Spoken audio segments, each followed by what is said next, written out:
Hello you all, welcome to मेरा classes. I am Shiva Mishra, your sociology educator. So जैसा कि आपको पता ही है, हमारी क्लासिकल थिंकर की क्लास चल रही है और 26 थिंकर्स में यूनिट 1 में हमारी। और इससे पहले हमारे जो दो क्लासिकल थिंकर्स हैं, email Durkheim and max weber, उनकी क्लासेस हो चुकी हैं। आपने नहीं देखी तो जाके देखिए। आज हमारी जो थर्ड क्लासिकल थिंकर है कार्ल मार्क्स, उनकी क्लास है। स्टार्ट करते हैं। सबसे पहले कार्ल मार्क्स, इनका जो लाइफ पीरियड था 1818 से 1883, और ये जर्मनी से बिलोंग करते हैं, जर्मन सोशियोलॉजिस्ट है।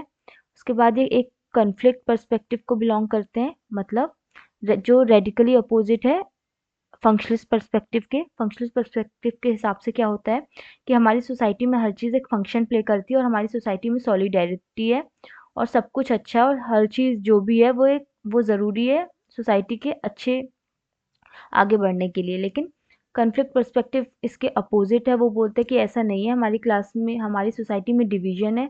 सोसाइटी में डिवीजन है हायर क्लास और लोअर क्लास के बीच में, और जो हायर क्लास है वो मेंटेन करते हैं डिवीजन ताकि उनकी लाइफ अच्छी चले और हर चीज़ फंक्शन नहीं प्ले करती है। ठीक है, तो ये कॉन्फ्लिक्ट पर्सपेक्टिव का एक जस्ट मैंने बताया। उसके बाद ये एक इकोनॉमिक डिटर्मिनिस्ट थे। इनके हिसाब से हमारी सोसाइटी में जो भी चीज़ें हैं वो इकोनॉमी की वजह से हो रही हैं, जो भी चेंजेस हो रहे हैं, जो भी डेवलपमेंट हो रहे हैं वो इकोनॉमी की वजह से हो रहे हैं। तो इकोनॉमिक डिटर्मिनिस्ट है।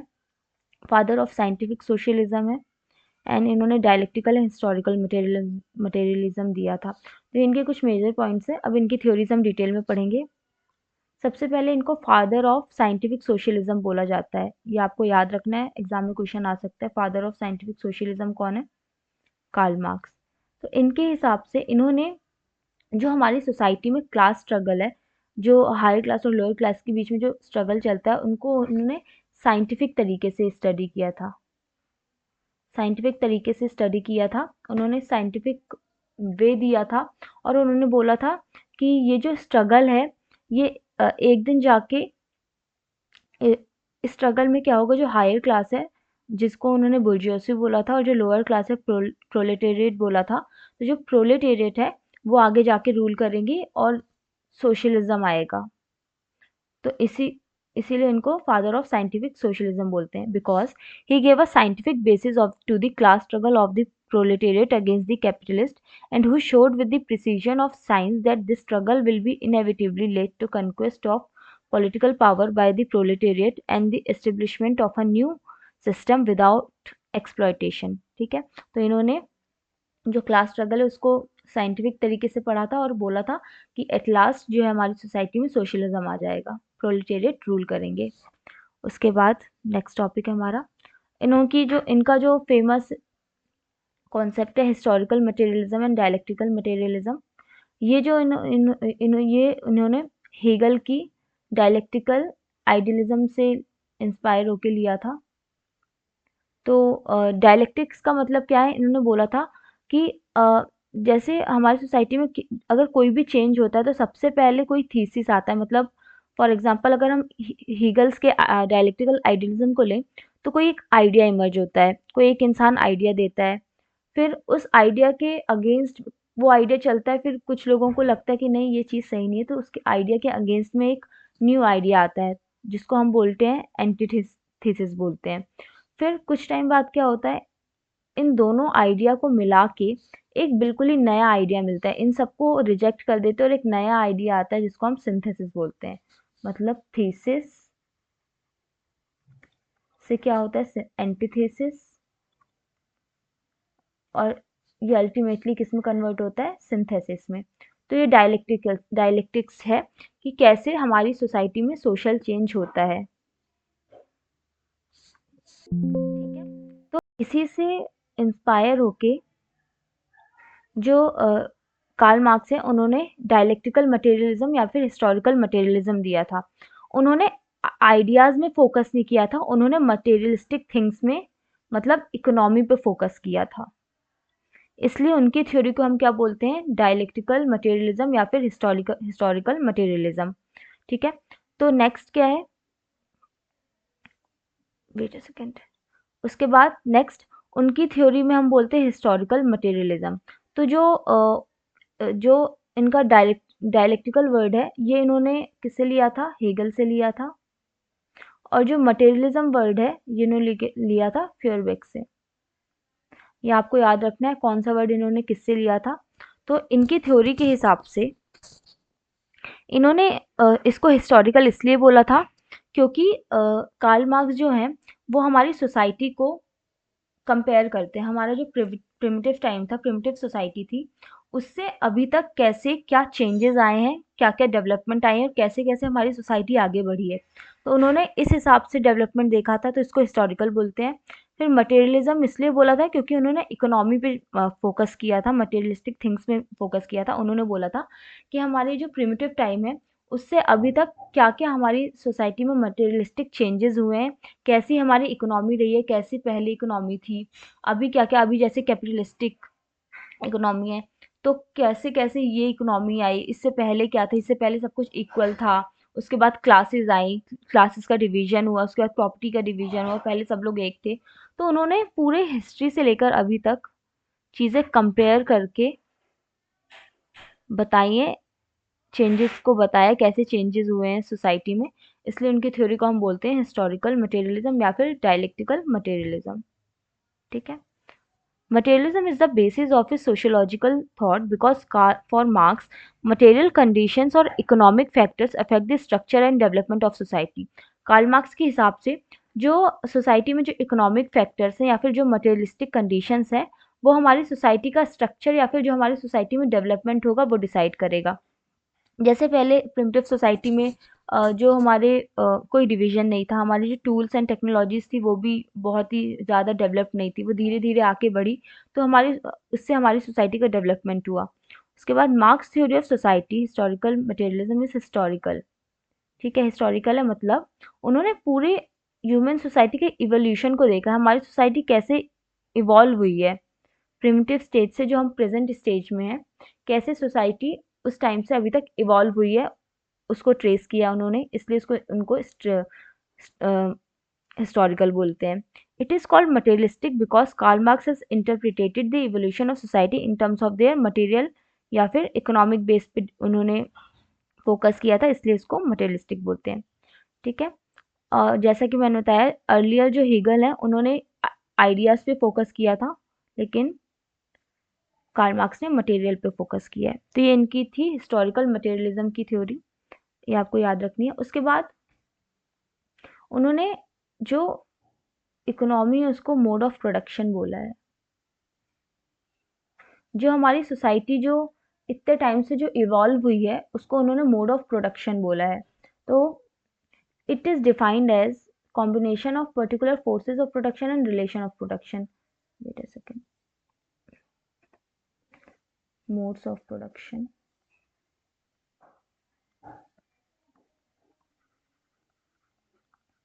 ये किन दिन दोनों चीज़ों को मिला के बनता है, forces of production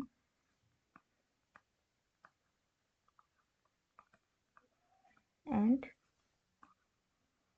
relation of production.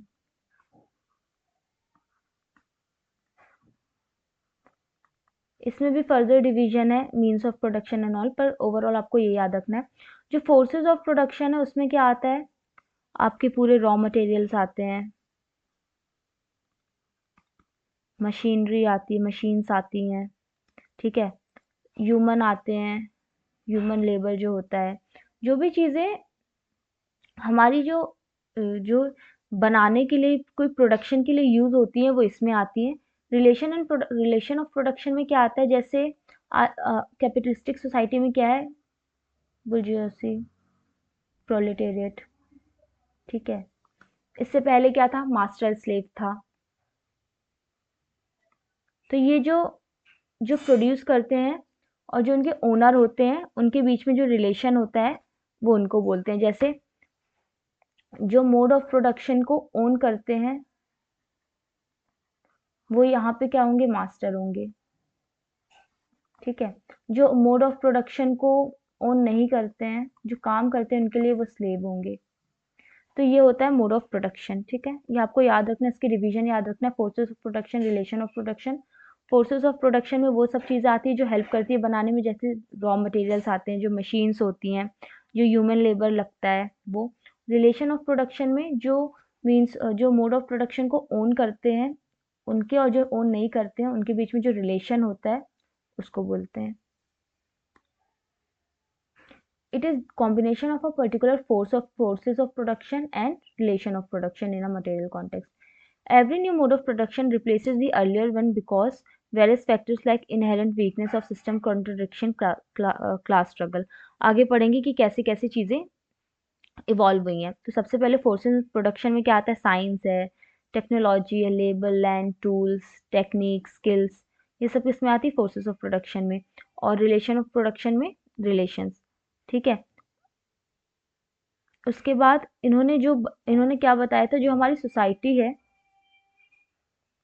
उसमें सबसे पहले हमारी सोसाइटी में क्या था, ये मोड ऑफ प्रोडक्शन का डिबेट है, ठीक है, मतलब कैसे हमारी सोसाइटी इवॉल्व हुई है। सबसे पहले हमारी सोसाइटी में क्या था, प्रिमिटिव कम्युनिज्म था। प्रिमिटिव कम्युनिज्म क्या था, मतलब सबसे पहले जो हमारी सोसाइटी में कोई भी डिवीजन नहीं थी, कोई भी क्लास नहीं थी, सब लोग अपनी चीजें अपने हिसाब से यूज करते थे, सब लोग साथ में मिलके काम करते थे, ठीक है। तो कोई भी क्लासेस नहीं थी, तो कोई भी ऑप्रेस नहीं हो रही थी, कोई भी ऑप्रेस नहीं कर रहा था, मतलब कोई भी ऊपर नहीं था, कोई भी नीचे नहीं थे, सब लोग इक्वल थे। यहाँ पे सब लोग इक्वल थे, ठीक है। उसके बाद जैसे जैसे टाइम आगे हुआ वैसे वैसे कुछ लोग थोड़े से ज़्यादा एडवांस हुए, जिनको मतलब चीज़ें आने लगी, इसकी वजह से हमारी सोसाइटी में डिवीजन हुआ। तो फिर क्या, कौन सा स्टेज आया, फर्स्ट स्टेज था प्रिमिटिव कम्युनिज्म का, जब हम सोसाइटी बनी थी। उसके बाद कुछ टाइम बाद क्या है, स्लेवरी, ठीक है। स्लेवरी में क्या था, स्लेव ओनर्स एंड स्लेव्स, इनको बोलते हैं मास्टर, और ये होते स्लेव्स। जिनके पास रिसोर्सेज ज़्यादा थे, जिनको टेक्निक्स आती थी, तो उनको क्या बोलते थे, मास्टर्स, मतलब जिनके पास लैंड है, रॉ मटेरियल्स हैं, जिन्होंने कब्जा करके रखा है, ठीक है, जिनको चीज़ें बनानी आती है, वो है मास्टर। जो उनके लिए काम करते थे उनको क्या बोलते हैं, स्लेव्स, ठीक है। उसके बाद धीरे धीरे टाइम आगे बढ़ तो फ्यूडलिज्म आया, स्टेट रूल आया इसमें, ठीक है। स्टेट थे और जो काम करते थे वो कौन थे, सर्फ थे। फिर उसके बाद क्या आया, कैपिटलिज्म, ये प्रेजेंट स्टेज है कैपिटलिज्म, जिसमें जो हायर क्लास वाले लोग हैं वो बुर्जियोसी हैं, और जो लोअर क्लास वाले हैं प्रोलेटेरिएट है। ये जो स्टार्टिंग के 4 क्लासेस हैं ये हिस्टोरिकल है, ठीक है। और ये जो 2 क्लासेस है सोशलिज्म, ये फ्यूचर में आएंगी, ये आ चुकी, ये तीनों जा चुकी हैं, और ये अभी प्रेजेंट यहाँ पे है। और ये सोशलिज्म एंड कम्युनिज्म है, ये आगे आएगा मार्क्स के हिसाब से। तो सोशलिज्म क्या है, यहाँ पे सब कुछ स्टेट के पास हो जाएगा, गवर्नमेंट के पास हो जाएगा, और इसमें प्रोलेटेरिएट रूल करेंगे, इसमें प्रोलेटेरिएट रूल, यहाँ पे बुर्जुएसी रूल कर रहे हैं। सोशलिज्म में क्या होगा, उल्टा हो जाएगा, प्रोलेटेरिएट रूल करेंगे। उसके बाद कुछ टाइम बाद क्या होगा, वापस हमारी सोसाइटी जो थी, जो जैसे बिल्कुल प्रिमिटिव टाइम में थी, कम्युनिज्म थी, वैसी हो जाएगी। एक टाइम के बाद लास्ट स्टेज क्या होगा हमारी सोसाइटी का, वापस से हमारी सोसाइटी में कोई स्टेजेस, कोई डिवीजन नहीं होगा, कोई, सब लोग इक्वल होंगे, किसी, कोई बड़ा कोई छोटा नहीं होगा, कोई एक्सप्लॉइट नहीं करेगा, ना कोई एक्सप्लॉइट होगा, सबके पास इक्वल रिसोर्सेज होंगे, सब लोग साथ में अच्छे से रहेंगे। तो ये इनका लास्ट स्टेज है, इसलिए इनको यूटोपियन थिंकर भी बोलते हैं, क्योंकि ये सब जो चीज़ें हैं, ये सब चीज़ें उन्होंने पहले से सोच के रखी हैं, क्योंकि आज की जो सोसाइटी है उसमें क्लास है, और कैसे जो क्लासेस है वापस खत्म होगी ये कोई सोच नहीं सकता, इसलिए इनको यूटोपियन थिंकर बोलते हैं।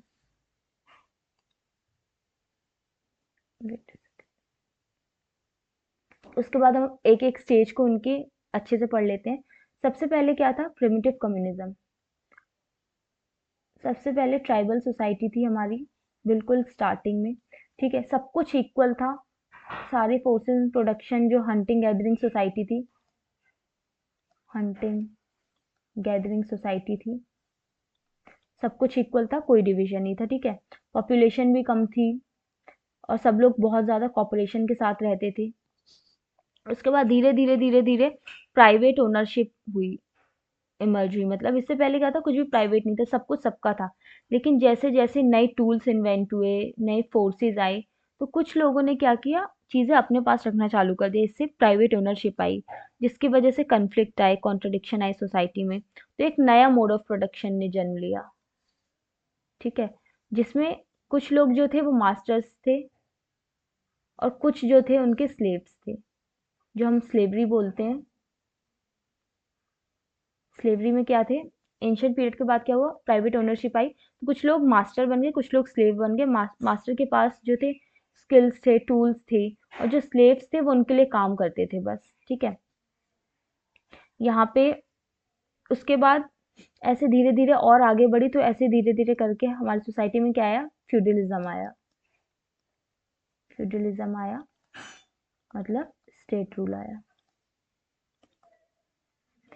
Society was divided into land owing feudal Lord's, मतलब जो कुछ फ्यूडल लॉर्ड्स थे, जिनके पास कुछ जमीन थी, और उनकी जमीन पे काम कौन करता था, जिनके पास जमीन नहीं, landless serfs. Land owing feudal lords के यहाँ काम कौन करते थे, landless serfs. Land was central to economic activity. इस टाइम पे, फ्यूडलिस्टिक टाइम पे, सबसे ज्यादा इंपॉर्टेंट चीज क्या थी रिसोर्स की, लैंड थी, ठीक है। And feudal lords were in control of lands and serfs were dependent on feudal lords. In this mode of production असल master becomes feudal lords, and जो स्लेव्स थे वो सर्व्स बन गए, ठीक है। उसके बाद धीरे धीरे करके जो प्रेजेंट में जो मोड ऑफ प्रोडक्शन है, कैपिटलिज्म, वो इमर्ज हुआ। इसमें क्या हुआ, इसमें दो डिवीजन हुए, बुर्जियोसी जिनके पास हैव्स, जिनके पास सब कुछ है, owner of mode of production. उसके बाद प्रोलेटेरिएट जिनके पास कुछ नहीं है, ठीक है। In this mode of production capital is central to production. Capital पे ज्यादा फोकस किया, पैसे पे ज्यादा फोकस किया गया। उन्होंने बोला ओनली लेबर, कैपिटल कुछ भी प्रोड्यूस नहीं करते थे, बस लेबर प्रोड्यूस करते थे वेल, लेकिन फिर भी उन्हें कम पैसा दिया जाता था। काम पूरा जो है प्रोलेटेरिएट करते थे, लेकिन फायदा किनका होता था, बुर्जियोसी का होता था, ठीक है। उसके बाद the most significant contradiction that leads to class conflict in capitalist society is contradiction between the social character of production and private form of appropriation.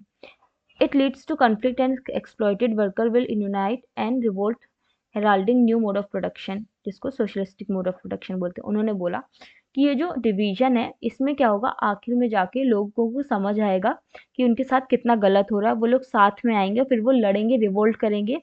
उसके बाद हमारा नया जो नेक्स्ट स्टेज मार्क्स ने बताया है, नेक्स्ट मोड ऑफ प्रोडक्शन आएगा, socialistic, socialism आएगा सोसाइटी में।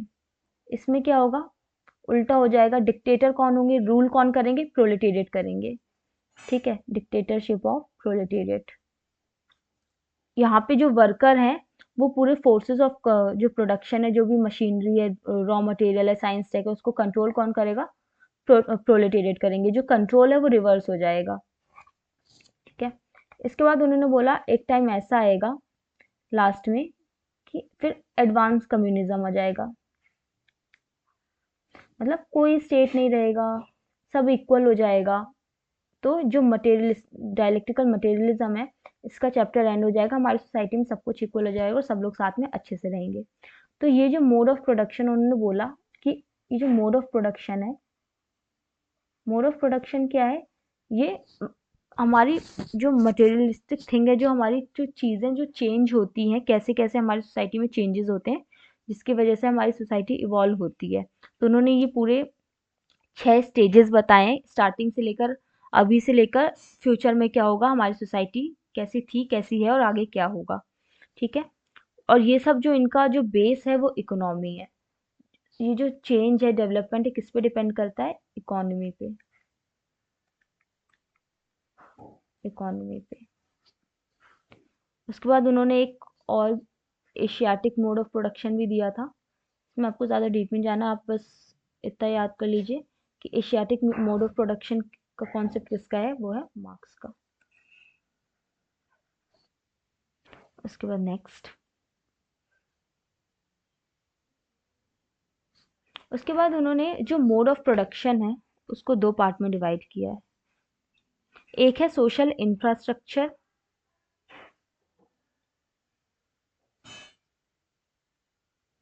और दूसरा है सोशल सुपरस्ट्रक्चर,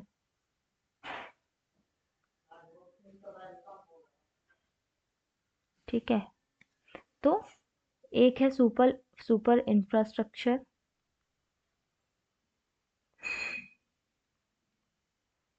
ठीक है, यहाँ पे क्या है सुपर स्ट्रक्चर। तो जो इंफ्रास्ट्रक्चर है वो क्या है, इकोनॉमी है, इकोनॉमी। जो सुपर स्ट्रक्चर है वो क्या है, रिलीजन, जो भी हमारे इंस्टीट्यूशंस है, रिलीजन है, एजुकेशन है, फैमिली है। जो तो मोड ऑफ प्रोडक्शन कैसे डिवाइडेड, दो पार्ट है मोड ऑफ प्रोडक्शन के, दो चीजों को मिला के मोड ऑफ प्रोडक्शन बनता है, एक इंफ्रास्ट्रक्चर एक सुपर स्ट्रक्चर। जो इंफ्रास्ट्रक्चर है वो क्या है, हमारा बेस है, इकोनॉमी, जो हमारी इकोनॉमी है वो हमारा बेस है। और वो शेप किसको करता है, उसकी वजह से शेप किसको करता है, हमारा जो सुपर स्ट्रक्चर, जो हमारे इकोनॉमी है वो हर चीज को शेप करती है, रिलीजन एजुकेशन, जैसा कि मैंने बताया था इकोनॉमी डिटर्मिनिस्ट थे, मतलब हमारी जो इकोनॉमी है वो हर चीज डिसाइड करती है कैसा होगा, हमारे रिलीजन, हमारे एजुकेशन, फैमिली में क्या चीजें रहेंगी, क्या डेवलपमेंट होगा, वो कौन डिसाइड करेगा, इकोनॉमी। और जो ये सुपर स्ट्रक्चर है ये हमारे इकोनॉमी को वर्क करने में हेल्प करता है, हेल्प्स इन वर्किंग, ठीक है। तो सबसे पहले इकोनॉमिक इंफ्रास्ट्रक्चर, जो हमारी फोर्सेस ऑफ प्रोडक्शन है, मैन थिंग्स, जो क्लासेस टूल्स टेक्निक्स, इकोनॉमी जो है इसमें सब वही आता है, टूल्स, ठीक है, रॉ मटेरियल्स हो गए, ह्यूमन हो गए, ह्यूमन लेबर हो गया, साइंस हो गया, टेक हो गया। तो ये सब किस में आते हैं, टेक्निक्स टूल्स किस में आते हैं, इकोनॉमिक इंफ्रास्ट्रक्चर मतलब फोर्सेस ऑफ प्रोडक्शन में। It represents the centrality of material or economic factors in shaping the whole mode of production. तो ये जो फोर्सेस ऑफ प्रोडक्शन है, जो इंफ्रास्ट्रक्चर वाला पार्ट है, ये पूरे मोड ऑफ प्रोडक्शन को शेप करने में हेल्प करता है, इसकी हेल्प करता है आगे अच्छे से चलने में। और जो हमारा सुपर स्ट्रक्चर है, culture, law, state, family, religion, education, ये सब मिला के क्या बनता है, हमारा इंफ्रास्ट्रक्चर बनता है। जैसे जैसे हमारी इकोनॉमी में चेंजेस आते हैं वैसे वैसे हमारा सुपर स्ट्रक्चर चेंज होता है। फॉर एग्जांपल आगे हमने ये सुना है कि जो हमारी इकोनॉमी जैसे जैसे डेवलप होती है, जैसे इंडस्ट्रियल सोसाइटी में क्या हुआ कि जैसे जैसे इंडस्ट्रियल सोसाइटी हुई वैसे वैसे अर्बेनिज्म बढ़ा, वैसे वैसे लोग अच्छा काम करने, लोग सिटी मूव करने लगे। लोग सिटी मूव करने लगे, उससे क्या हुआ, हमारी न्यूक्लियर फैमिली का जन्म हुआ। न्यूक्लियर फैमिली तो मतलब हमारी इकोनॉमी चेंज हुई, हमारी इकोनॉमी अच्छी हुई, तो हमारी जो सुपर स्ट्रक्चर है इसमें फैमिली में चेंजेस आया, फैमिली स्ट्रक्चर में चेंज आया, ठीक है। तो ये होता है जैसे कि हमारी जो इकोनॉमी डिसाइड करती है कि हमारा सुपर स्ट्रक्चर जो वाला पार्ट इंस्टीट्यूशन है कैसे काम करेंगे। इसका ये एग्जाम्पल आपको याद रखना है कि जैसे हमारे इंडस्ट्रियल सोसाइटी आई तो वैसे वैसे हमारी फैमिली जो है जॉइंट फैमिली की जगह न्यूक्लियर फैमिली होने लगी, ठीक है। As economic infrastructure changes, social superstructure also changes. Economic infrastructure shapes superstructure which helps in functioning of economic super infrastructure. ठीक है, तो मतलब सबसे पहले ये बेस में होता है, ठीक है, फोर्सेस ऑफ प्रोडक्शन और रिलेशन ऑफ प्रोडक्शन को मिला के बनता है। ये किसको, सुपर स्ट्रक्चर को चलाने में हेल्प करता है और ये इंफ्रास्ट्रक्चर की हेल्प में हेल्प करता है। उसके बाद इनका जो क्लास स्ट्रक्चर था, उन्होंने बोला था कि हमारी सोसाइटी जो है कैपिटलिस्ट सोसाइटी है वो दो पार्ट में डिवाइड है, एक है बुर्जियोसी और दूसरा है प्रोलेटेरिएट, ठीक है, ये याद रखना है।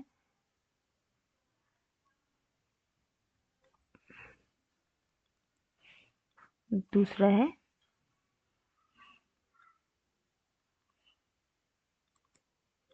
ठीक है, ये जो है हैव्स है, ये जो है हैव नॉट्स है। मतलब जो हमारा मोड ऑफ प्रोडक्शन है, मोड ऑफ प्रोडक्शन है, फोर्सेस ऑफ जो प्रोडक्शन है हमारा, फोर्सेस ऑफ प्रोडक्शन में क्या होता है, सारे land, labour, raw material, science, technology, जो जिनके पास ये सब चीजें होती हैं वो हैव्स होते हैं। जो ओनर होते हैं mode of forces of production या फिर मीन्स ऑफ प्रोडक्शन के, जो ओनर होते हैं वो बुर्जियोसी होते हैं, और जो काम करते हैं उनके लिए, जिनके पास ये सब कुछ नहीं होता, वो होते हैं प्रोलेटेरिएट, ठीक है। हैव्स, हैव्स नॉट, हैव्स का मतलब होता है, हैव नॉट का मतलब नहीं है, ठीक है। तो ये जो है owner of means of production है, ये है। और जो प्रोलेटेरिएट होते हैं वो होते हैं जिनके पास, जो उनके लिए काम करते हैं, इनके पास कुछ भी नहीं है। इन दोनों के बीच में मार्क्स ने बोला था एक और क्लास जो है धीरे धीरे आई है, जिसको हम बोलते हैं पिटाइक पेटिव बिल्जियसी, मतलब मिडिल क्लास एक टाइप की, ठीक है। ट्रांजिशनल क्लास बोलते हैं इनको, ट्रांजिशनल क्लास बोलते हैं। ये इन दोनों क्लासेस के बीच में होती हैं, ठीक है। और सबसे पहले क्लास क्या होता है, क्लास स्ट्रक्चर, क्लास स्ट्रगल समझने से पहले क्लास क्या होती है। क्लास वो ग्रुप ऑफ पीपल होते हैं जिन जिन जो सोसाइटी में एक प्रोडक्शन ऑफ, जो प्रोडक्शन प्रोसेस है उसमें उनकी एक ही जगह होती है। मतलब जैसे कुछ लोग हैं जिनके पास ये सारी चीज़ें हैं, जो भी हमारी मीन्स ऑफ प्रोडक्शन है वो सारी चीज़ें हैं, तो वो एक क्लास में बिलोंग करेंगे, और जिनके पास नहीं है वो दूसरी क्लास में बिलोंग करेंगे, ठीक है। तो जिनके पास है, या फिर कोई भी चीज़ होती है जो साथ मिलके, जो लोग एक साथ रहते हैं, जो जिनकी लाइफस्टाइल एक जैसी रहती है, जिनके पास रिसोर्सेज एक जैसे रहते हैं, वो एक क्लास को बिलोंग करते हैं। और जिनके पास नहीं रहता या फिर डिफरेंट जो चीज़ें रहती है वो अलग क्लास में बिलोंग करते हैं। तो ये जो दोनों क्लासेस हैं, बुर्जुआसी और प्रोलेटेरिएट, इन दोनों के बीच में हमेशा एंटागोनिज्म रहता है। मतलब इन दोनों के बीच में हमेशा स्ट्रगल रहता है कि ऊपर नीचे आने के लिए, क्योंकि ये इनको एक्सप्लॉइट करते हैं, बुर्जुआसी प्रोलेटेरिएट को एक्सप्लॉइट करते हैं। तो ये भी एक टाइम के बाद वो हो जाते हैं कि कितना ही तंग होंगे। तो इनके बीच में हमेशा एंटागोनिज्म रहता है, क्लास एंटागोनिज्म रहता है इन दोनों क्लासेस के बीच में। ये आपको याद रखना है, ठीक है। और इससे हमारा जो होता है क्लास स्ट्रगल होता है सोसाइटी में, ठीक है। तो इन्होंने एक पूरा प्रोसेस बताया था कि सोसाइटी में क्या होता है। सबसे पहले हमारी सोसाइटी में क्या होता है, क्लास इन इटसेल्फ होती है।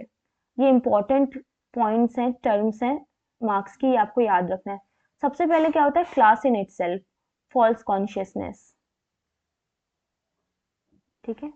मतलब जो हमारी जो बुर्जुआसी क्लास है, जो जिनके पास कुछ भी नहीं है, जो काम करते हैं दूसरों के लिए, वो जो क्लास रहती है वो पहले क्लास इन इटसेल्फ रहती है। मतलब उनको अपने एक्सप्लॉयटेशन, उनके साथ जो गलत हो रहा है, उनको जो फायदा उठाया जा रहा है उनका, उसको उनके बारे में पता नहीं, उनकी कॉन्शियसनेस नहीं रहती, फॉल्स कॉन्शियसनेस रहती है। मतलब उनको समझ नहीं आता कि उनके साथ कुछ गलत हो रहा है, ठीक है। लेकिन फिर धीरे धीरे क्या होता है, नेक्स्ट क्लास कॉन्शियसनेस आती है। जो बुर्जुआसी, उनको धीरे धीरे समझ आता है कि अरे ये तो हमको एक्सप्लॉइट कर रहे हैं, ये तो हमारा फायदा उठा रहे हैं, हमसे ज्यादा काम करवा रहे हैं। क्लास कॉन्शियसनेस, क्लास कॉन्शियसनेस आती है उनमें कि ये जो हमारे साथ हो रहा है ये गलत हो रहा है, एक्सप्लॉइट हो रहा है। तो ये जो क्लास है फिर क्या बन जाती है, क्लास फॉर इटसेल्फ, ठीक है। मतलब उनको जब समझ आता है कि हम एक्सप्लॉइट हो रहे हैं, हमारे साथ गलत हो रहा है, तो क्लास फॉर इटसेल्फ बनती है, अपने लिए खड़े होते हैं, अब आवाज उठाते हैं, ठीक है। तो फिर क्या होता है, क्लास कन्फ्लिक्ट होता है। जब इनको समझ आता है कि हमको लड़ना चाहिए, हमको रिवोल्ट करना चाहिए, फिर जो है दोनों क्लासेस के बीच में क्लास कन्फ्लिक्ट होता है, बुर्जुआसी और बुर्जुआसी और प्रोलेटेरिएट के बीच में क्लास कन्फ्लिक्ट होता है दोनों के बीच में। उसके बाद रेवोल्यूशन होता है। उसके बाद क्या होगा, नई क्लास आएगी, नया मोड ऑफ प्रोडक्शन आएगा, ठीक है। जैसे कि अभी कैपिटलिस्ट है तो उसके बाद फिर सोशलिज्म आएगा। तो ये उसका पूरा प्रोसेस ये है। सबसे पहले क्लास इन इटसेल्फ होती है, जिसको कुछ भी आइडिया नहीं रहता कि हम हमारे साथ गलत हो रहा है, उनको फॉल्स कॉन्शियसनेस रहती है। फिर उसके बाद उनको क्लास कॉन्शियसनेस आती है कि हाँ ऐसा हो रहा है, फिर वो क्लास फॉर इटसेल्फ बनती हैं। फिर क्लास कन्फ्लिक्ट होता है, फिर जाके रेवोल्यूशन आता है, फिर हमारी जो सोसाइटी है उसमें चेंजेस होते हैं, ठीक है। तो इसीलिए मार्क्स ने बोला है history of hitherto existing society is the history of class struggle. मतलब जो सोसाइटी आज के टाइम पे एग्जिस्ट कर रही है वो कैसे बनी है, क्लास स्ट्रगल से रेवोल्यूशन हुआ है, उसके बाद नई सोसाइटी आई है। जैसे कि कम्युनिज्म थी, फिर सोशलिज्म, स्लेवरी आई, फिर फ्यूडलिज्म आया, फिर कैपिटलिस्टिक सोसाइटी आई, और आगे जो चेंजेस होंगे तो ये क्या होंगे, क्लास स्ट्रगल से होंगे। तो सब क्लास सॉलिडेरिटी और एंटोगनिज्म होता है उनके बीच में, ठीक है। उन्होंने एक पॉपुलराइजेशन का भी कॉन्सेप्ट दिया था। मतलब पॉपुलराइजेशन में क्या होता है, जब पॉपुलराइजेशन होता है उसमें जो पुअर हैं वो और ज़्यादा पुअर होते जाते हैं। मतलब कोई थोड़ी अगर कोई सब्जी का ठेला लगा रहा है तो वो उससे भी और नीचे चला जाएगा, आगे नहीं बढ़ेगा और नीचे हो जाएगा वो। उसको क्या बोलते हैं? पॉपराइजेशन। ठीक है। नेक्स्ट, उन्होंने एक बहुत इंपॉर्टेंट कॉन्सेप्ट दिया था एलिनेशन का। एलिनेशन का मतलब क्या होता है, मीनिंग क्या होता है इस वर्ड का? Separation from. ये उन्होंने अपनी book economic and political manuscript में दिया था। ये आपको याद रखना है कौन सी बुक में दिया था, क्योंकि ये बहुत इंपॉर्टेंट है एग्जाम में पूछने की, कौन सा कॉन्सेप्ट कौन सी बुक में दिया है। तो कुछ इंपॉर्टेंट जो कॉन्सेप्ट है उनकी बुक्स आपको याद रखनी, इकोनॉमिक एंड पॉलिटिकल मैन्युस्क्रिप्ट। तो एलिनेशन ऐसा कॉन्सेप्ट है जिसके हिसाब से उन्होंने बोला था कि जो आज की सोसाइटी है उसमें क्या होता है, लोग जो भी काम करते हैं उससे एलिनेट हो जाते हैं, सेपरेट हो जाते हैं। मतलब मोहभंग क्या बोलते हैं उसको हिंदी में? मोहभंग हो जाते हैं, मतलब बिल्कुल दूर होते जाते हैं, डिसएंचेंटमेंट हो जाता है। ठीक है। It refers to loss of control on the part of workers over the concrete content of labour over the product of their labour. Worker lose control over how to organise their own work and lose control over fruits of their labour. तो alienation का क्या मतलब है? बिल्कुल अलग हो जाते हैं उससे, जो जो भी हम काम कर रहे हैं उससे अलग हो जाते हैं, हमारी सोसाइटी से अलग जाते हैं। तो उन्होंने 4 टाइप के एलिनेशन बताए हैं, ये आपको याद रखना है। पहला, प्रोसेस ऑफ प्रोडक्शन से। दूसरा, प्रोडक्ट से, जो हमारी फेलो वर्कर्स है जो हमारे साथ काम कर रहे हैं उनसे, और जो खुद से। तो सबसे पहले प्रोसेस ऑफ प्रोडक्शन से। तो पहले के टाइम पे क्या होता था कि जो लोग काम करते थे वो जो पूरा प्रोडक्शन का जो प्रोसेस है वो स्टार्टिंग से एंडिंग तक वो उसमें इन्वॉल्व रहते थे, वो काम करते थे। जैसे कि कोई एक शर्ट बना रहे हैं तो उसके लिए कपड़ा लाएंगे, उसको काटेंगे, उसको डाई करने के लिए कलर लाएंगे, मशीन भी लाएंगे। तो सब लोग साथ में मिलके काम मतलब चीज़ें लाते थे, तो पूरे प्रोसेस में उनका कुछ ना कुछ इन्वॉल्वमेंट रहता था, तो वो उनको अच्छा लगता था काम करने में। तो वो पहले अच्छे से करते थे। लेकिन आज के टाइम पे क्या हो गया है इंडस्ट्रियल सोसाइटी में, कि पूरे प्रोसेस में उनका काम है ही नहीं। मतलब उनको एक काम दे दिया गया है, आपको जैसे शर्ट को सिलना है तो बस आपका उतना ही काम है, उसके पहले जो भी प्रोसेस उस कपड़े को बनने में जो भी काम हुआ है उसमें आपको कुछ इन्वॉल्वमेंट ही नहीं है, आपका उसमें कुछ हेल्प लगी ही नहीं है। तो आपको वो जो पूरा प्रोसेस है शर्ट बनने का उससे आप बिल्कुल अलग हो चुके हैं, आपको कोई अब मज़ा नहीं आती है वो काम करने में। दूसरा, एलिनेशन फ्रॉम प्रोडक्ट। जो प्रोडक्ट बना रहे हैं, जैसे कि जो शर्ट बना रहे हैं, पहले के टाइम पे क्या था कि जो भी चीज़ें बना रहे हैं उनको लगता था कि हाँ हमने खुद बनाई है और वो अगर चाहे तो वो यूज़ कर सकते थे। ठीक है। लेकिन आज के टाइम पे क्या होगा, वो जैसे कोई भी प्रोडक्ट बनाएंगे, शर्ट बनाएंगे, बनाई उन्होंने है लेकिन उसकी वैल्यू इतनी ज़्यादा आ जाएगी, उसका प्राइस इतना ज़्यादा हो जाएगा कि वो उस चीज़ को यूज़ ही नहीं कर पाएंगे, तो उनके कोई काम की नहीं रहेगी वो चीज़। ठीक है। तो एलिनेशन फ्रॉम द प्रोडक्ट, जो उन्हें बनाए उससे अलग हो जाते हैं। दूसरा, alienation from the fellow workers. तो इसमें भी वही है, पहले क्या होता था सब लोग साथ में मिलके काम करते थे, जानते थे कि कौन काम कर रहा है। लेकिन आज क्या कंपार्टमेंट्स है, कोई एक काम कर कोई दूसरा काम कर रहा है, तो जो एक काम कर रहा है उसको पता ही नहीं होगा कि और कौन लोग हैं वो क्या काम कर रहे हैं। तो जान पहचान ही नहीं होती वैसी, सब लोग मिलके वैसा काम ही नहीं करते हैं। तो लोग जानते ही नहीं कि हमारे साथ और काम क्या कौन कर रहा है। तो वो जो फेलो वर्कर्स है उनके साथ जो काम करते हैं उनसे भी एलिनेट हो जाते हैं, क्योंकि वो बात ही नहीं होती है, टाइम ही नहीं मिलता है। फिर लास्ट उनका है alienation from one self and one's potential. इसमें क्या होता है कि खुद से भी एक टाइम के बाद इंसान खुद से भी एलिनेट हो जाता है। मतलब वंस पोटेंशियल, मतलब पहले क्या होती थी, स्किल्स यूज होती थी, अब क्या होता है फैक्ट्री सिस्टम है तो मशीन्स यूज होती है, तो उनको अपना ही पोटेंशियल ही नहीं पता। उनको एक काम दे दिया गया है, जैसे मशीन है उसमें कपड़ा डालना है, तो वो करते जा रहे हैं, उनको अपने पोटेंशियल का पता ही नहीं है।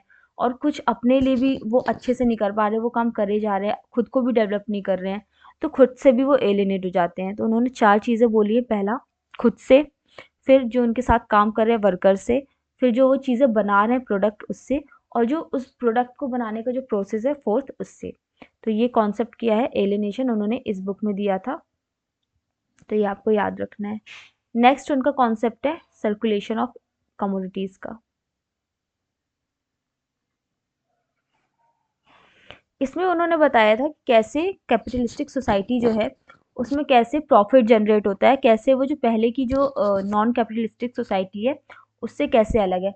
तो पहले के टाइम पे क्या होता था कि हमारी कोई एक कमोडिटी है, जैसे कि फॉर एग्जांपल हमारे पास एक आम है, ठीक है। हम उसको बेचेंगे और जो पैसा आएगा उससे हमको जो दूसरी चीज़ें ज़रूरत है, जैसे खाने की चीज़ें या फिर पहनने की चीज़ें, हम वो खरीद लेंगे, ठीक है। और वो पैसा हमारा खत्म हो जाएगा, मतलब उसमें हमने कोई प्रॉफिट जनरेट नहीं किया। हमारे पास पैसा था, हमने कोई चीज़ खरीदी, ठीक है। खरीदने के बाद उसको हमने बेचा और हमने फिर दूसरी चीज़ खरीद ली जिसकी हमको ज़रूरत थी। तो इसमें कुछ हमको प्रॉफिट नहीं हुआ। लेकिन कैपिटलिस्टिक सोसाइटी में क्या है, फॉर एग्जाम्पल एक चेयर बना रहे हैं, ठीक है। चेयर बनाने में क्या होगा, सबसे पहले किसी के पास पैसा होगा। पैसा होगा तो वो कमोडिटी क्या खरीदेगा, रॉ मटेरियल खरीदेगा। रॉ मटेरियल खरीदे मतलब चेयर को बनाने के लिए जो लकड़ी लगेगी, जो सामान लगेगा, ठीक है, जगह लगेगी, जो भी चीज़ होगी, उस पैसे से वो खरीदेगा। फिर उससे क्या बनेगा, इससे क्या बनेगी, चेयर बनेगी। तो जैसे उसके पास 100 रुपए थे, उसने ये सब सामान लेके एक चेयर बनाई, फिर इसको कितने में बेचेगा, वो 500 में। तो उसको कितने का प्रॉफिट हुआ, 400 रुपए का।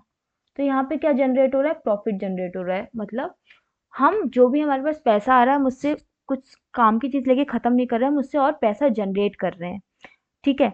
तो 100 रुपये से उन्होंने जो मनी था उससे उन्होंने पैसे खरीद के ऐसी चीज़ बनाई जिसकी वैल्यू उससे और 5 गुना है। और उन्होंने फिर क्या, प्रॉफिट कितना जनरेट हुआ उनका, 400 रुपीज़। तो ये क्या है, सर्कुलेशन ऑफ कमोडिटीज। ये जो कैपिटलिस्टिक सोसाइटी में कैसे प्रॉफिट जनरेट होता है, कैसे फायदा होता है, ये उन्होंने बताया है। उसके बाद उन्होंने एक इम्पॉर्टेंट कॉन्सेप्ट दिया सरप्लस वैल्यू का। उन्होंने बताया कि जो कैपिटलिस्टिक सोसाइटी है उसमें सरप्लस वैल्यू कैसे प्रोड्यूस होती है, मतलब कैसे ज़्यादा फायदा होता है। तो उन्होंने बताया, जैसे उन्होंने कोई वर्कर है, ठीक है, उसका काम करने का टाइम क्या था, उसको 5 आवर के लिए काम करना था, ठीक है। लेकिन कैपिटलिस्टिक सोसाइटी में क्या होता है, उससे काम कितना करवाया जाता है, 8 आवर का। तो ये जो 3 आवर यहाँ पे एक्सटेंड हुए, पैसा उन्होंने उतना ही दिया, मनी उनको जितना मिलना चाहिए था, जैसे उनको 5 आवर के 50 रुपए मिल रहे थे, तो पैसा उनको उतना ही मिला, लेकिन काम उन्होंने 50 रुपए में कितना करवाया, 8 आवर्स का। तो 3 आवर्स का जो काम है उसमें जो पैसा लगना था वो उन्होंने इनसे फ्री में करवा लिया। तो ये क्या होती है, सरप्लस वैल्यू। तो ऐसे जो कैपिटलिस्टिक सोसाइटी है उसमें सरप्लस वैल्यू प्रोड्यूस होती है। ऐसे जो है उनका, कैपिटलिस्ट है उनका ऐसे फायदा होता है। In a capitalist system surplus value is the difference between the price of good और service produce by a worker and the workers wage. Worker का जो सैलरी है और उसने जितना सर्विस या फिर काम दिया है उसके बीच का जो डिफरेंस होता है वो सरप्लस वैल्यू होता है। मतलब जितना उसका पैसा उसको मिलना चाहिए था और उस काम के हिसाब से, और जितना उसने काम किया है, ज़्यादा काम किया लेकिन पैसा उसको उतना ही मिल रहा है, तो वो जो पैसा, जो काम का पैसा बचाया है, वो क्या होता है, सरप्लस वैल्यू होता है, ठीक है। Marx believed that the workers create value through their labor and the capitalists exploit worker by paying them less than the value of their labor। मतलब जो वर्कर्स होते हैं वो काम करके फायदा करवाते हैं और जो कैपिटलिस्ट है उनको एक्सप्लॉइट करते हैं और उनको जितना उनने काम किया है उससे कम पैसा देते हैं, जिसकी वजह से उनको फायदा होता है। उसके बाद नेक्स्ट कॉन्सेप्ट है labour theory of value. In an economics theory that states that the value of good or service is determined by the amount of labor required to produce it। मतलब किसी भी जो भी गुड बन रहा है या फिर जो भी सर्विस प्रोवाइड कर रहे हैं, जैसे कोई भी चेयर बना रहे हैं या फिर कोई भी क्लॉथ शर्ट बना रहे हैं या फिर कोई भी सर्विस दे रहे हैं, कुछ भी काम कर रहे हैं, उसकी जो वैल्यू है, वैल्यू उसको काम करने में जितना लेबर लगा है उस पर डिपेंड करती है, ठीक है। इसको बोलते हैं लेबर थ्योरी ऑफ वैल्यू। इसके बाद एक और इम्पॉर्टेंट कॉन्सेप्ट है कमोडिटी फेथिसिज्म का, कार्ल मार्क्स का। कमोडिटी फेथिसिज्म में क्या होता है, उन्होंने बोला कि आज के टाइम पे जो भी जैसे ब्रांडेड क्लोथ्स हैं,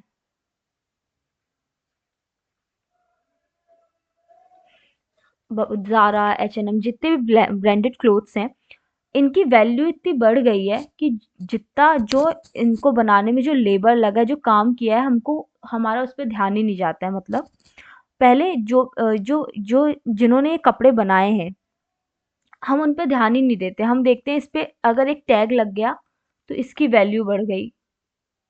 तो इसको बोलते हैं commodity fetishism. Karl Marx theory of commodity fetishism explain how people in a capitalistic society perceive commodities as have magical qualities and inherent value rather than recognizing the labor that went into producing them। मतलब जो लोग काम कर रहे हैं, जो बेचारे गरीब लोग जो काम कर रहे हैं, इतनी मेहनत से काम कर रहे हैं, हमको उनके लेबर का कोई हमको फर्क नहीं पड़ता, लेकिन उसमें उन्होंने बनाया उन्होंने ही है। लेकिन जब उसमें एक टैग लग जाता है तो हमको लगता है ये कितनी बड़ी चीज़ है, कितनी मैजिकल चीज़ है कि हम उस पे ध्यान ही नहीं देते हैं। ये कहाँ पे होता है? कैपिटलिस्टिक सोसाइटी पे होता है। क्या बोलते हैं? कमोडिटी फेटिसिज्म। उसके बाद नेक्स्ट कॉन्सेप्ट है, ये कुछ ये कुछ लाइन्स है, फ्रेजेस है जो कार्ल मार्क्स ने यूज़ की हैं, जो एग्जाम में आती हैं, आपको याद रखना है कि अगर ये फ्रेजेस आ जाएंगे तो आपको लाइन आ जाएंगी तो आपको पूछा जाएगा ये किसने बोला है। तो ये जो यहाँ पे लिखी है किसने बोला है? मार्क्स की है। सबसे पहले, spectre of communism haunting capitalism and Europe. मतलब जो कम्युनिज्म का जो स्पेक्टर है, जो लोग कम्युनिज्म में बिलीव करते हैं, जो लाना चाहते हैं, वो कैपिटलिज्म को हॉन्ट कर रहे हैं, डरा रहे हैं। ठीक है। Second, history repeats itself. मतलब हिस्ट्री खुद को रिपीट करती है। किसने बोला है? कार्ल मार्क्स ने। Capitalism has its own seeds of destruction. किसने बोला है? कार्ल मार्क्स ने। इसका मतलब क्या होता है कि कैपिटलिस्ट सरप्लस वैल्यू कैसे करते हैं? सरप्लस वैल्यू कैसे प्रोड्यूस करते हैं? ज़्यादा काम करवा के। जो लोग 5 घंटे का काम कर रहे हैं उनसे 8 घंटे काम करवाते हैं और उससे उनका एक्स्ट्रा बेनिफिट होता है। लेकिन कैपिटलिज्म में क्या है? अब फैक्ट्रीज आ गई हैं, तो फैक्ट्रीज में काम कौन करता है? मशीनें करती हैं। तो लेबर को उन्होंने हटा दिया। लेबर्स को किससे रिप्लेस कर रहे हैं? फैक्ट्री मशीन से।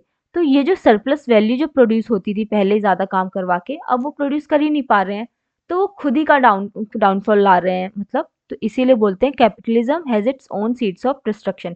कैपिटलिज्म जो है अपने डाउनफॉल के, डिस्ट्रक्शन के खुद ही सीड्स डाल रहा है। ठीक है। उसके बाद आता है revolutions are locomotives of history. मतलब हिस्ट्री हमारी जो चेंजेस कैसे होते हैं? रेवोल्यूशन से होते हैं। Next, I am not a Marxist. Marks ने बोला था I am not a Marxist. किसने बोला था? मार्क्स ने, कार्ल मार्क्स ने। इसके बाद उन्होंने रिलीजन पे भी एक लाइन बोली थी, ओपियम ऑफ मासेस। मतलब हम रिलीजन पे ऐसे बिलीव कर लेते हैं, उसके बाद हम कुछ भी करते हैं, जो भी वो लोग बोलते हैं बिल्कुल ही ब्लाइंडली फॉलो करते हैं। तो रिलीजन क्या है? Opium of masses. उन्होंने एक और टर्म दी थी, लंपन प्रोलेटेरिएट, जो बहुत पॉपुलराइजेशन से और ज़्यादा जो गरीब होते जाते हैं। ठीक है। पोलराइजेशन होता है, पोलराइजेशन होता है, ये भी टर्म आपको याद रखना। पोलराइजेशन क्या होता है? जब जो बुर्जुआसी है और जो प्रोलेटेरिएट है, उनके बीच का जो गैप है और ज़्यादा बढ़ते जाता है। मतलब जो बुर्जुआसी, जो हाई क्लास के लोग हैं, वो और ज़्यादा हाई होते जाते हैं, अमीर होते जाते हैं, और जो प्रोलेटेरिएट है, जो नीचे जाके और ज़्यादा गरीब होते जाते हैं, उनके बीच का जब गैप बढ़ता जाता है तो उसको बोलते हैं पोलराइजेशन। तो ये जो गरीब जब और गरीब होते हैं तो इनको पॉपुलराइजेशन बोलते हैं इस प्रोसेस को, और उनको क्या बोलते हैं? लंपन, लंपन प्रोलेटेरिएट। तो ये कुछ आपको याद रखना है। तो आज हमने बहुत सारे टॉपिक्स पढ़े। हमने पढ़ा कि कैसे उनकी डायलेक्टिकल और हिस्टोरिकल मटेरियलिज्म की थ्योरी पढ़ी, कि उन्होंने कैसे सोसाइटी को इवॉल्व होते होते उनकी जो मटेरियलिस्टिक कंडीशंस हैं, जो मोड ऑफ प्रोडक्शन है, उसके बेसिस पे सोसाइटी को डिवाइड किया, उसका उसका इवॉल्व होना बताया कि कैसे कैसे सोसाइटी किस में इवॉल्व हुई। ठीक है। उसके बाद हमने उनकी क्लास के डिवीजन देखे, उन्होंने क्लास को किस किस क्लास में डिवाइड किया है, क्या उसका प्रोसेस रहता है पूरा। ठीक है। तो उनका एलिनेशन का बहुत इंपॉर्टेंट कॉन्सेप्ट पढ़ा। तो ये जो मेजर जो टॉपिक्स है कार्ल मार्क्स के, वो कवर हो चुके हैं। और ये कुछ फ्रेजेस है जो आपको याद रखनी है, और जो भी मेजरली जो क्वेश्चंस आते हैं वो इन्हीं टॉपिक्स से आते हैं। कुछ ऐसा बिल्कुल ही आउट ऑफ द बॉक्स कभी आ जाए तो बात अलग है, वरना मैंने सब कुछ कवर किया है। इसके बाद ये इनकी कुछ इंपॉर्टेंट बुक्स हैं जो आपको याद रखनी है। अगर आप जो क्लासिकल थिंकर्स हैं, अगर इनकी बुक्स जो है क्रोनोलॉजी इनकी याद कर लेंगी कौन सी बुक्स कब आई है, तो सही रहेगा आपको, क्योंकि एक ना एक क्वेश्चन आता ही है क्लासिकल थिंकर की क्रोनोलॉजी का या फिर बुक्स का। तो आप अगर याद कर लेंगे कौन सी बुक्स हैं और उनकी क्या क्रोनोलॉजी है, तो आपके लिए बहुत ज़्यादा हेल्पफुल हो जाएगा, आपका 2 मार्क्स ही आ जाएंगे। तो ये कुछ टॉपिक्स थे, और ये हमारे क्लासिकल थिंकर, जो हमारे 3 क्लासिकल थिंकर हैं, वो आज ख़त्म होते हैं। कल से हमारा स्ट्रक्चरल फंक्शनलिज्म और स्ट्रक्चरलिज्म की क्लास स्टार्ट होगी। जो भी डाउट है आपको, आप प्लीज़ बताइए, नेक्स्ट क्लास में सॉल्व होंगे, और जो भी न्यू आइडियाज़ हैं, टॉपिक्स हैं, आप बता सकते हैं, हम कवर करेंगे। Thank you so much.